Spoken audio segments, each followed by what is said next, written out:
Marina had been living in a strange, feverish anticipation for days. Her mother-in-law's 60th birthday was approaching, a milestone that deep down Marina hoped might finally shift the tides. A turning point, perhaps? Hope, after all, dies last.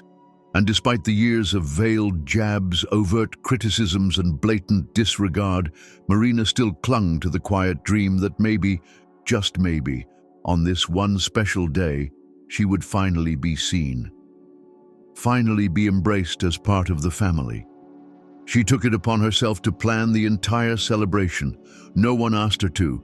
No one needed to. But she wanted to. She needed to. She reserved the finest table at the Golden Lotus, a restaurant praised for its flawless service and delicate cuisine. She chose a soft arrangement of cream roses for the centerpiece, graceful, subtle, a nod to the elegance her mother-in-law so adored. Gold accents framed every table setting, a gentle reminder of the stature and reverence the day demanded. She even arranged for live music, a quiet saxophonist whose soft notes would drift through the room like candle smoke, casting warmth over every moment. It had to be perfect, for once. It had to mean something. Alex, her husband, had barely noticed her whirlwind of effort. He kept himself distant, uninvolved. He always did when it came to Marina and his mother.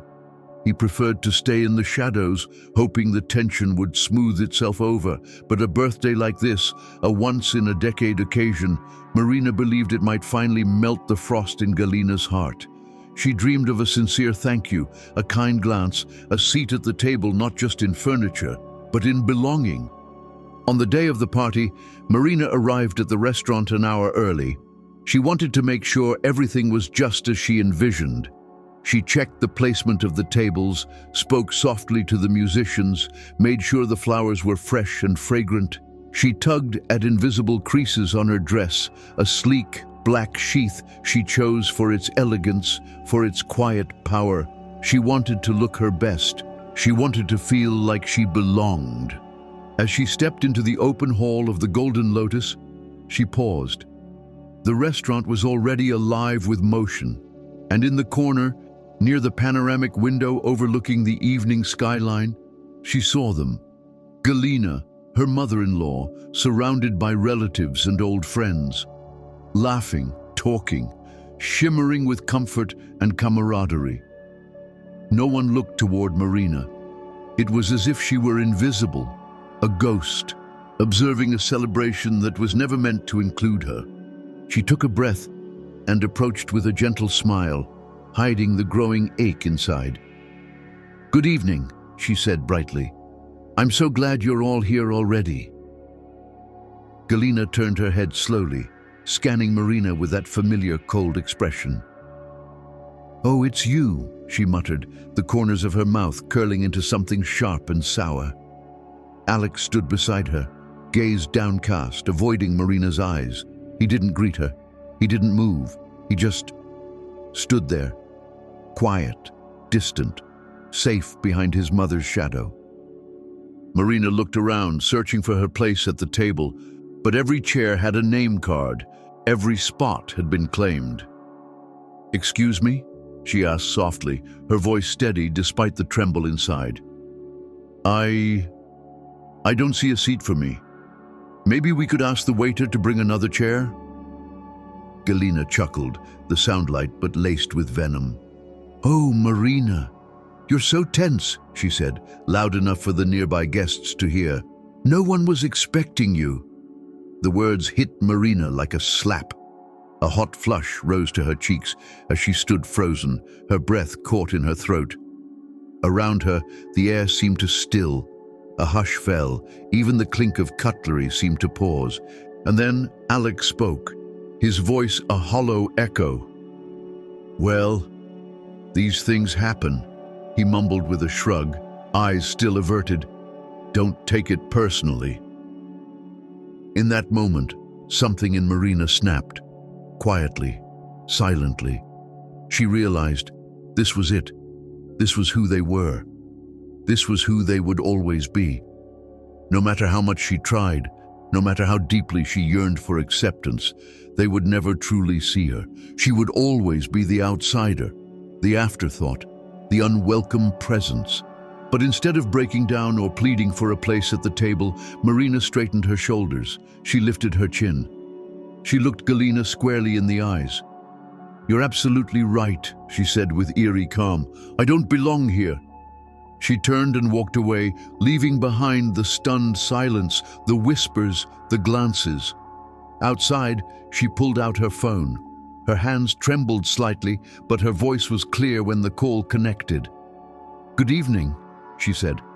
"I'd like to cancel a reservation. The banquet under my name, for tonight." A pause. The administrator sounded confused. "Are you sure? That event's scheduled for this evening." "Yes," Marina replied. "I'm sure. Cancel it, please. You can keep the deposit. I won't be covering the rest." As she ended the call, a strange sense of release washed over her. Like a weight she'd been dragging for years had finally slipped off her shoulders. She stepped into the night air, breathing deeply, letting it fill her chest. She didn't know where she was going, but she knew one thing. It had to be away. Away from that table, from that family, from that ache that never healed. While the guests continued to arrive and Galina sat at the head of the table, basking in her own glow and soaking in every compliment, a hesitant tap landed on her shoulder.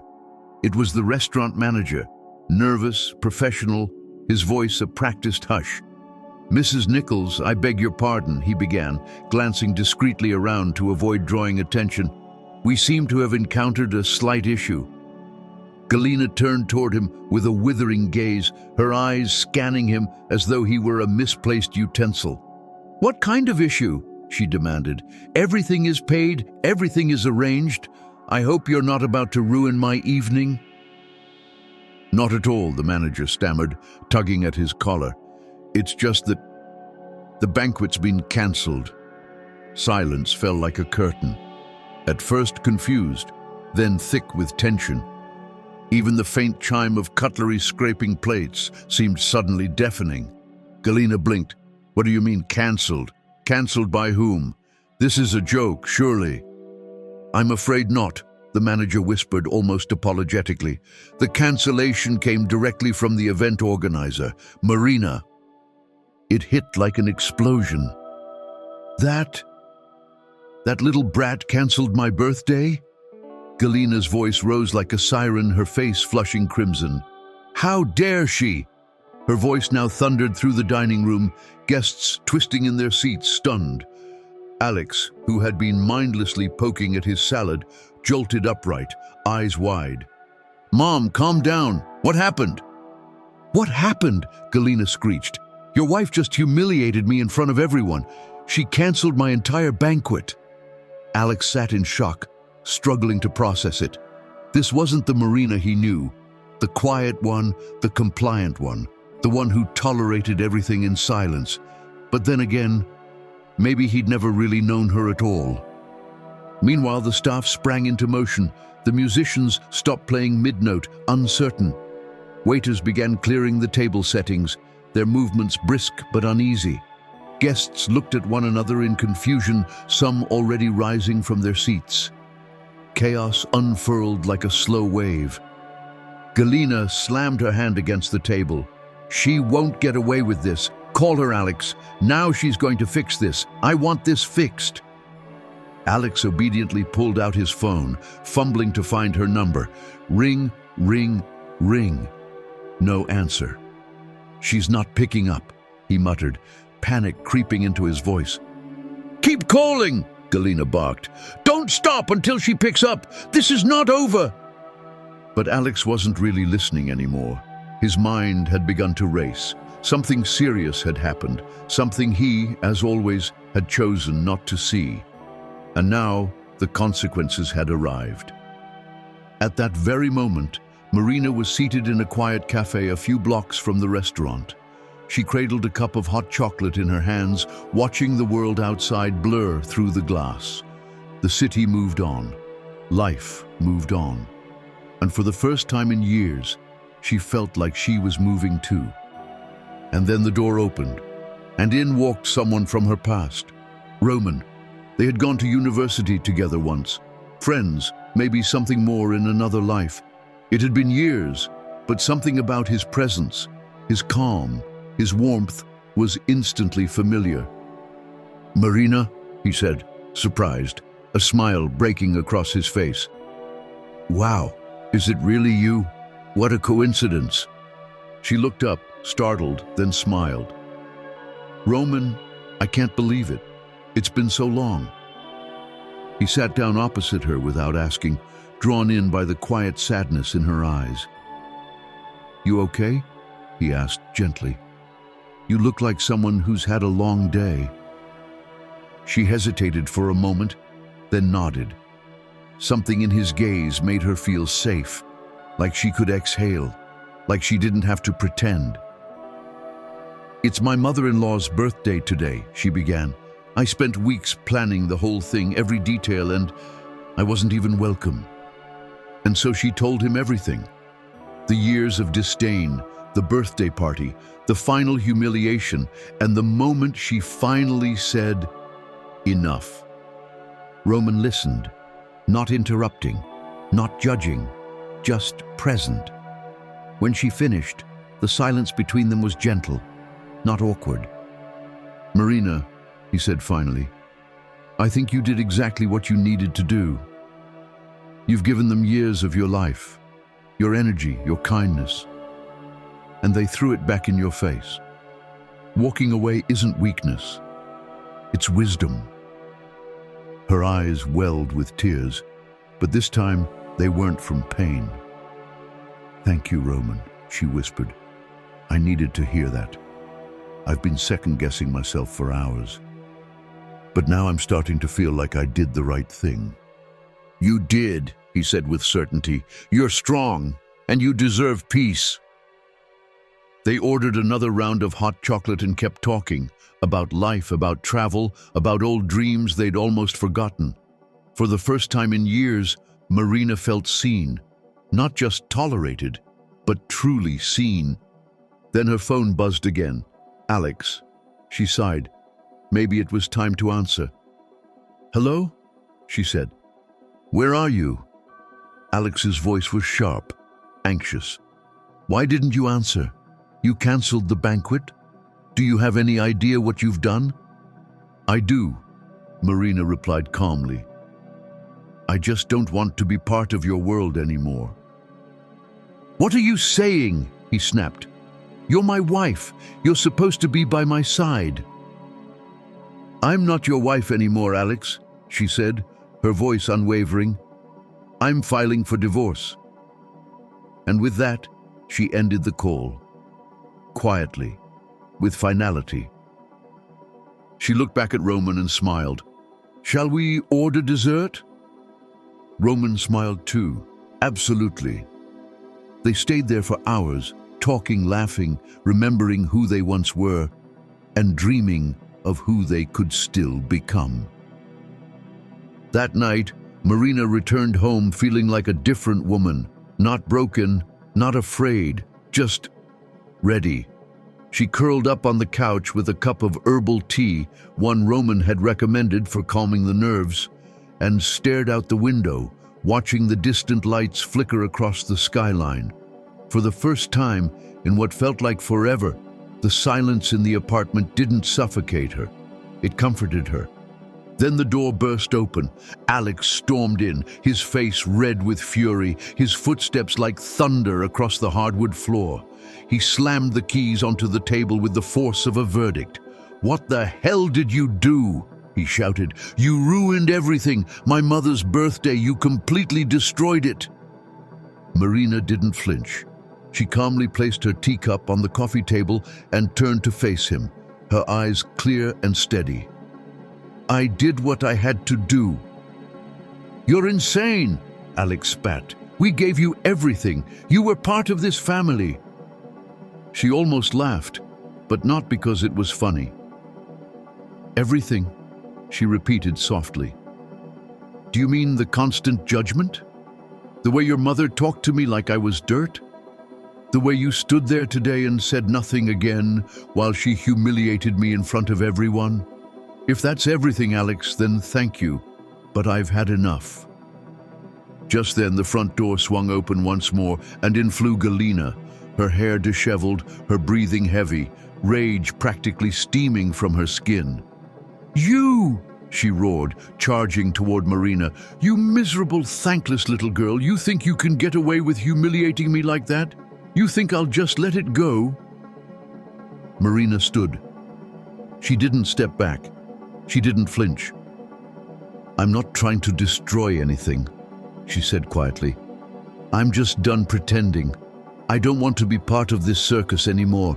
You've never accepted me, not once, and I'm done begging for crumbs of affection." "You ungrateful brat," Galina hissed. "We took you in. We allowed you into our family. Who do you think you are without us?" "I am me," Marina replied, standing tall, "and I'm finally learning that I deserve more." "More?" Galina scoffed. "What can you possibly offer anyone aside from your sad little life?" Marina looked her straight in the eye. No hatred, only sadness. "Happiness," she said. "That's what I offer myself now, and I won't let anyone take it away from me again." Alex watched the exchange in silence, his mouth slightly open, unsure if he should interfere or stay out of it like he always had. "Marina," he said finally, his voice strained, "be reasonable. Where are you going to go? What are you going to do?" "I'll figure it out," she said, already walking to the closet, pulling out a suitcase. "And I won't be doing it alone this time. I've got people in my life who truly care, people who see me, not the version your mother approves of, the real me." As she packed, Alex tried to stop her, pleading, reasoning, even raising his voice, but nothing worked. Her decision was made. She was done explaining herself, done sacrificing her peace for people who only saw her as a problem to be managed. "I'm filing for divorce, Alex," she said clearly, "and I hope, for your sake, you one day learn what it means to truly love someone." Galina exploded in curses and threats, but Marina no longer heard them. The noise had faded into static. She picked up her suitcase, walked to the door, turned one last time. "I wish you both the best," she said. "I just won't be part of it anymore." And with that, she was gone. That night she stayed in a small hotel just a few blocks from her old apartment. The bed was unfamiliar, the room a little too quiet, but for the first time in years, Marina felt something she hadn't felt in forever. Peace. The next morning, she called Roman. They met at the same cozy cafe, sunlight pouring through the windows, bathing everything in soft gold. She told him everything, how the confrontation unfolded, how she packed her bags, how she walked out. Roman listened, eyes full of admiration. "I'm proud of you," he said, taking her hand gently across the table. "You did what so many people are too scared to do. You chose yourself." Tears filled her eyes, not of sadness, but of release. "Thank you, Roman. I don't know what's next, but I know I'm not going back." "You don't have to," he said. "And you won't be alone. I'm here, whenever you need me." They sat like that for a while, hands clasped, the silence between them warm and full of possibility. Outside, the world moved on, but inside that little cafe, something new had begun. A story of healing, of rediscovery, of love that sees, supports, and never asks you to shrink. And Marina? She was finally ready to begin again. Because sometimes it's not about who you leave behind. It's about who you become when you finally stop asking for permission to be yourself. And if you're listening to this story thinking, "That's me," know this: you deserve peace. You deserve joy. You deserve to take your life back. And maybe, just maybe, what comes next is even more beautiful than you ever imagined. Before you go, there's something waiting for you in the video description. A recent natural discovery, a mysterious purple shell, is stirring the health world. According to emerging studies, it might help your body triple fat burning even while you sleep. No extreme diets, no grueling workouts, just a quiet shift. That could change everything. If you're someone searching for a way to reclaim your body, your energy, your reflection in the mirror, take a look. The transformation you've been waiting for might be closer than you think. This could be your beginning too.